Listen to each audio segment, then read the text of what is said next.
The night of the party wasn't supposed to be memorable. It was one of those family gatherings where everyone stood around a kitchen island pretending the conversation was spontaneous when it was really the same stories told every few months. Someone brought wine that no one finished. Someone else argued about music. My sister Mariah was moving easily through the room the way she always did, confident, loud enough to draw attention, but not loud enough to seem like she was trying. I stayed near the edge of things.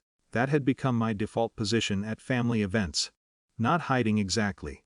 Just not competing for air. At some point the conversation drifted toward money. It happens in families more often than people admit. Someone complains about rent, someone jokes about student loans, someone else says something about how expensive life is now. Mariah laughed and waved her glass. "Oh please," she said, tilting her head toward me. "If you're lucky enough to have a sibling who likes playing financial guardian angel, you're fine." A few people chuckled. She kept going. "My sister acts like she's my accountant or something. Always checking things, asking questions. I swear she just likes the control." The room reacted the way rooms do when something awkward lands. Not a full silence, but a brief hesitation before people decided laughter was safer than curiosity.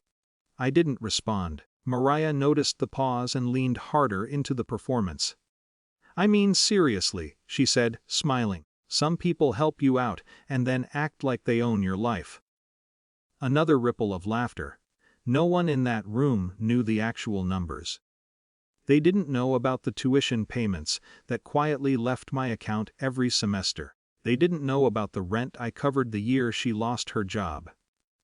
Or the late night calls that always started with, "I just need help this one time." Those things happened privately. Publicly, it was easier for everyone to pretend they didn't exist. I watched her for a moment while the conversation moved on. She looked completely comfortable, the way someone does when they believe the ground beneath them is permanent. Later that night she found me near the balcony door. "You're quiet," she said. "I'm listening." She shrugged. "Don't take the jokes so seriously." I didn't. She leaned against the railing. "Anyway, I was going to remind you," she said casually. "Next semester's payment is coming up soon, right? I think the school deadline is early this year." Her tone carried the same assumption someone might use when reminding a roommate about buying groceries. Like the outcome was already settled. I nodded once. "Yeah," I said. "I know." She smiled, satisfied, and drifted back toward the party. That was the last time we talked that night. The morning after felt unusually quiet. No music, no voices, no clinking glasses. Just sunlight through the window, and the dull echo of the previous evening. I opened my laptop and looked at the spreadsheet I kept for my own sanity. Not something anyone had ever asked for. Just a record of things that had slowly accumulated over the years. Tuition transfers, emergency deposits, small payments labeled temporary that had never really been temporary. The upcoming semester installment sat there near the bottom of the page, already scheduled. I stared at it for a while, not angry exactly. More like something had finally become clear enough that it couldn't be ignored anymore. Helping someone is a choice. Expectation turns it into something else. Around mid-morning I called the university's financial office.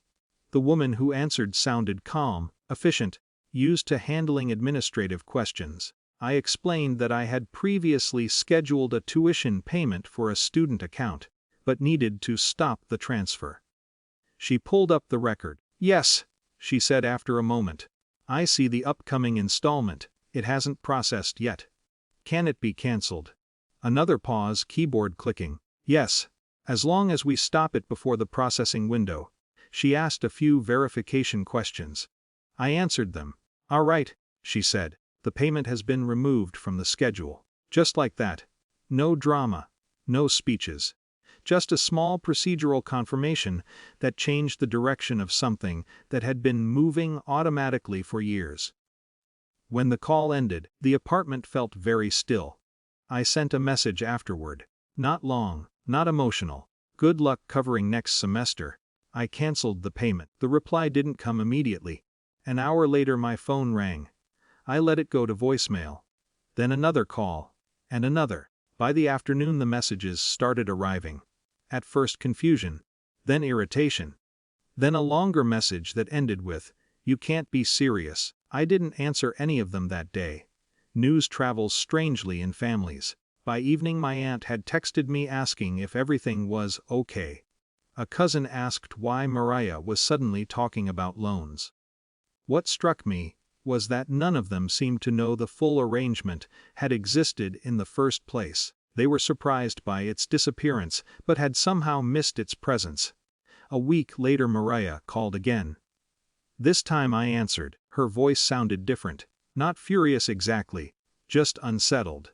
"You actually canceled it?" "Yes." A pause. "You didn't even talk to me." "We talked at the party." That was a joke. It didn't sound like one. Silence settled between us. Eventually she sighed. "I guess I'll figure something out." "I think you will." The call ended there. Months passed. She found part-time work, applied for a loan, adjusted things the way millions of students do every year.